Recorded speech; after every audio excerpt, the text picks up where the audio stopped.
Have you been to the beach this summer? Have you or your preschoolers been collecting shells? Hello, I'm Nicole Travillas-Frabel, and this is Wildwood Teaching. And today I'm going to show you how to use those shells for a number of different learning activities all across the preschool curriculum. So before I get started, two things to keep in mind. One is that we know as early childhood educators that preschoolers are often learning across domains. They're very rarely learning in just one subject, right? Or very rarely doing science without also doing math, or doing art without also doing science. And of course, almost anything that you do in preschool is going to involve either fine or gross motor practice. So I have the activities kind of divided by subject today. And really that is just for us as educators so we can start to get a handle on the activities. When you are actually doing the activities with your preschoolers, do not worry if they take it into a direction that you didn't quite intend, or if you are seeing that the activities maybe fit into a different category in your head than where I have placed them. The other thing that you might want to do when you first get your shells, if you are collecting them by yourself, and for a number of reasons, I do recommend that you are collecting them by yourself, or if you are purchasing them, that you make sure that they were ethically harvested, so that you are in touch and you know where that Etsy seller or whatever gathered them off the beach. But before you have children use them, if you want to make sure that you have removed the bacteria left over from animal life, what you're going to do is you are going to create a hydrogen peroxide water solution, 50%, 50%, right? Dunk the shells in, leave them for about an hour, take the shells all out, wash them with soap and water that will get any hydrogen peroxide residue off of your shells, dry them off, and then they are ready for use. All right, so let's get right into it. Some ways that you might want to use the shells for science. Now, the easiest way to use the shells for science is to engage the children in an investigation and a conversation about the different shapes and characteristics of the shells. Right? Why do they think the shells might be different colors? How does that help with camouflage? What about the ridges that are on the shells? What purpose might they serve? What about the varying shapes of the shells? How do they get their shapes? And what might those purposes be? Again, right? Flat shells are usually so that they can hide easy in the sand. This type of snail coil shell just has to do with the fact that the spiral is a design that allows the shell to be super hard, but also super lightweight for animals that are carrying it on their back as they are crawling along the ocean floor. Now, if you would like to do an experiment, I am going to tilt this screen here a little bit. So you can see I have here 2 cups. That one has white vinegar. This one has water. Now, if I had access to seawater, I would suggest using seawater just to make it a little bit more authentic. But if you don't have it, regular water from the tap is fine. And what you're going to do is you're going to take your shells and I'm going to try to find 2 shells that are relatively similar. You're going to take your shells and put them in the solutions, right? So one in the vinegar solution, one in the water solution, and just kind of observe what happens over time. Now, I don't know if you can see this through the screen, but my vinegar one has already started bubbling a bit. And that's how you know there's a reaction happening, that there's carbon a carbon acid reaction to the shells. Um, and if you leave this over time and just have the children observe it every hour or so, or just leave it overnight and children can observe it the next day, um, and that shell is going to start to disintegrate. And if you leave it long enough, the shell will break apart, become very thin and brittle. So it's an interesting conversation with the children, right, about the effects that we humans have on the ocean environment. What happens when we contaminate the water by putting various man-made things like vinegar into the water or any type of acid into the water? Now, if you have watched a number of my videos, you know that my big thing about science is if you want something to be science, you create a variable. That's what brings something into the experimental phase. So after you've done the white vinegar, or if you don't have white vinegar, what else in your kitchen could you use? What happens if you dunk a shell in lemon juice? What about oils? What about different kinds of vinegar? What happens to the shells? What happens to different types of shells, right?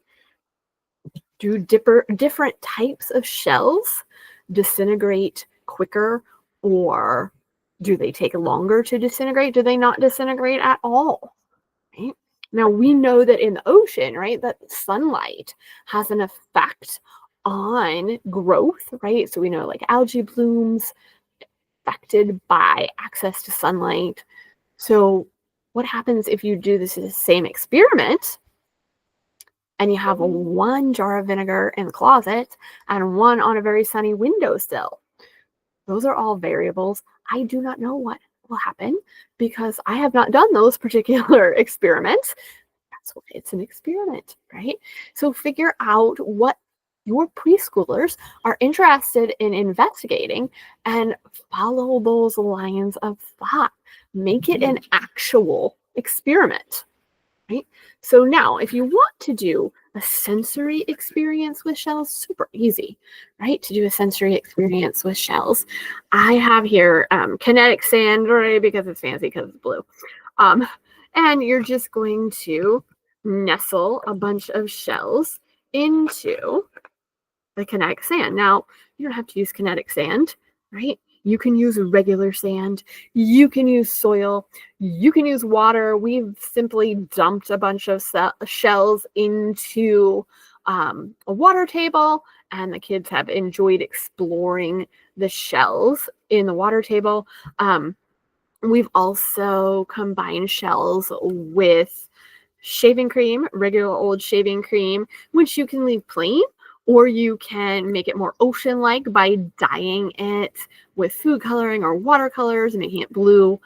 We've also done on summer days, it's kind of fun if you squirt the shaving cream into a container, stick that container into the freezer, whether or not you've colored it. Then it will start out really brittle and then have a more liquid consistency as it thaws. One note about shaving cream: if you do color the shaving cream, it's going to get messy, especially if you're doing the frozen as it becomes more liquidy. So this is a great outdoor activity for the summer, and just have a way that you can, hose off the area, hose off the children when you're done. Now, if you want to do kind of like a fine motor process, right, you can pair it with toothbrushes. Children can clean off and brush off the shells. Also, toothbrushes with water are an interesting combination, because once the shells get wet, it becomes much easier to see the ridges and the details within the shells. Math, also really easy to do with shells because, right, you've got a natural math manipulative here. I'm sorry, my computer is talking to me. I need to talk back to it. Okay. So you can make patterns with your shells. You can sort your shells, right? You can order your shells by size, right? Can you find your biggest shell and your shortest shell? So whatever you could do with any math manipulative, you can do with shells. Now you can do it like this, right? Where you're just lining up the actual shells.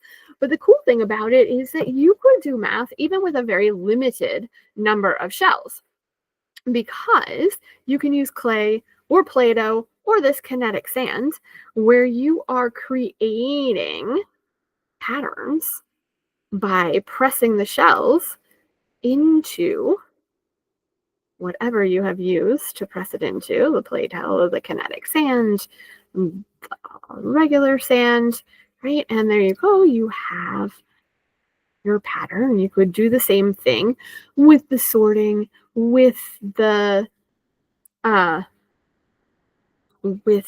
ordering by size, where you are just pressing it into the sand.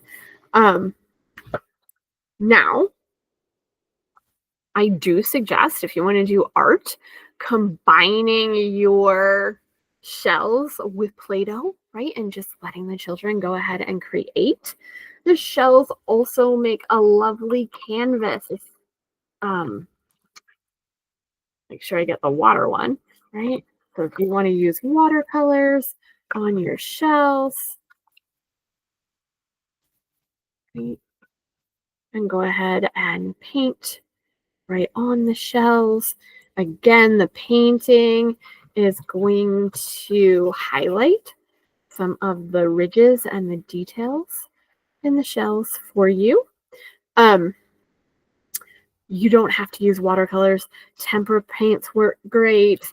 Liquid watercolors and eyedroppers are also another interesting way to do art with shells. You could combine it with natural dyes, right? Smooshed berries, um, natural dyes that you've made from flower petals, and that actually will color the shells without doing any harm to the shells. Now, if you want to do some literacy, right, just like we made those marks in the sand, right, with the edges of the shells to make patterns, we can use the shells to make lines, right? And so the kids can just practice mark making and fine motor, or if you wanted to, right, you can make, depending on your vantage point there, I made a W or I made an M, and you can pair it with alphabet cards. You can pair it with examples of different types of lines. Okay. Another option, right, for visual discrimination is you could have pictures of shells, right? You can copy these, right? You can take your photographs of shells that you already have. You can use pre-made cards of shells. You can find pictures off the internet. And then what you're going to do is just encourage the children to match the shells to their pictures. Now, they do not have to match exactly, right? And if you allow the children time to explain how they match, right? Well, this one has a coil or a spiral, and this one has a spiral. They're not the same color, but I can match them because they are a similar shape. Then you are also doing a vocabulary practice. So I hope like this gave you a few ideas. Obviously, it is never an exhaustive list when I do these types of roundups. So I love to see your pictures. How are you taking these ideas and making them your own with your preschoolers, or what are your additional ideas? I would love to see it. Find a way to connect with me through my newsletter, comment on this video, connect with me through Facebook, Instagram, and let me know how you are using shells with the children in your preschool. And then join me here next week for another episode of Wildwood Teaching. I will see you there.